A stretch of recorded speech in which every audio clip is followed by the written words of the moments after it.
Bonjour à tous, aujourd'hui on se retrouve pour une vidéo sur l'utilisation du sel. Comment utiliser le sel? Alors, il faut savoir que le sel, on lui attribue des pouvoirs de protection contre les énergies qui peuvent être négatives. Donc, idéalement du gros sel, d'accord, ou du sel d'Epsom ou du sel béni, ok? Alors, le sel, on peut l'utiliser chez soi, d'accord, en barrière de protection devant la porte pour éviter de faire rentrer les personnes négatives qui nous sont toxiques. Comment on fait? On dépose une poignée de sel devant la porte d'entrée, d'accord? Et ça va en fait empêcher les personnes toxiques de rentrer, puisque le sel devant la porte d'entrée fera une barrière invisible qui empêchera les personnes toxiques de rentrer et également les énergies négatives de pénétrer votre habitation. Ensuite, on peut également nettoyer l'environnement avec des verres de sel. C'est-à-dire qu'on prend un verre, on met du sel dedans, d'accord, et on en met un dans chaque pièce pour nettoyer l'ensemble de l'environnement. Une fois que le sel sera noir, ça veut dire qu'il aura absorbé des énergies négatives et il faudra donc le remplacer. D'accord? Donc quand le sel est noir et dur, eh bien il faudra remplacer le sel dans les verres. Ça voudra dire que il aura trop absorbé d'énergie négative et donc on remplace et on renouvelle l'expérience. Ensuite, le sel, on peut également l'utiliser pour laver la maison. On met de l'eau avec du sel uniquement et on lave en fait toutes les pièces de la maison avec l'eau salée. Ça permet une purification globale de toutes les pièces du lieu de vie. Voilà. Ensuite, on peut également prendre des bains de sel. Alors les bains de sel, c'est pour les thérapeutes, les personnes qui font des dégagements ou les personnes qui ont vécu des choses qui étaient négatives de manière assez répétitive et éprouvante. Donc pour toutes les personnes qui ont vécu des choses, on va dire, négatives, d'accord, prendre un bain de sel, ça va nettoyer en fait toutes les énergies négatives qu'il y a autour de vous. Et pour les thérapeutes, c'est pareil. Après des grosses séances, eh bien le fait de prendre un bain de sel, ça va nettoyer en fait toutes les énergies que nous les thérapeutes on absorbe tant dans les formations, dans les soins ou dans les voyances. Donc le gros sel il permet vraiment de nettoyer et en bas c'est vraiment top. Alors le bain de sel c'est vraiment quelque chose d'assez courant.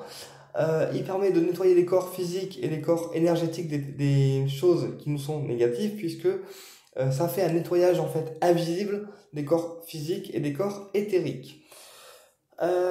Et puis le bain de sel, il permet également de purifier les organes génitaux quand on a eu des rapports sexuels qui n'étaient pas forcément désirés ou des rapports sexuels avec un partenaire de vie avec lequel on a eu une rupture, d'accord, donc rupture physique ou rupture de communication, et bien ça permet de remettre en fait les organes génitaux à zéro quand les relations sexuelles n'étaient pas forcément saines ou les relations n'étaient pas forcément désirées.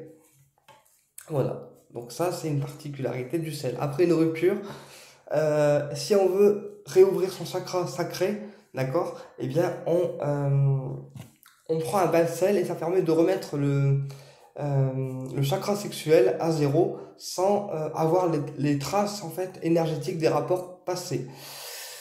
Ensuite, le bain de sel, on peut également rajouter du citron et des agrumes dedans. Pourquoi citron et agrumes? Parce que les agrumes, ils agissent comme un détoxifiant au niveau du corps. Donc le sel plus les agrumes dans le bain, ça permet un nettoyage et en plus une détoxification du corps physique et des corps éthériques.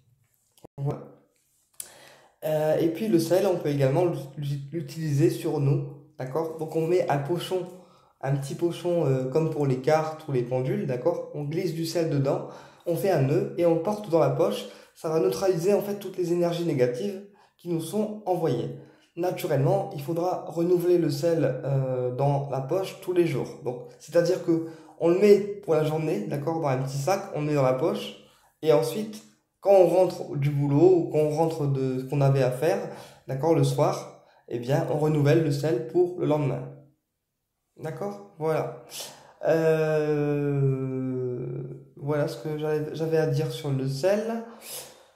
Alors, mais techniquement, que ça soit du sel béni, du gros sel ou du sel d'Epsom, ça change rien. Le nettoyage reste pareil. On peut également faire des douches de sel, mais ce qui est le plus courant, c'est des bains de sel en fait. Voilà.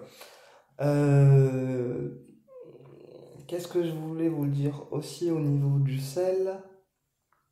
Ben, je pense que je vous ai tout dit. Donc voilà les principales en fait propriétés du sel. Il a des pouvoirs de protection, mais également des pouvoirs de nettoyage, comme vous avez pu le voir dans cette vidéo. Bah écoutez, j'espère que cette vidéo vous a éclairé et je vous dis à très bientôt pour une prochaine vidéo. Au plaisir de vous retrouver.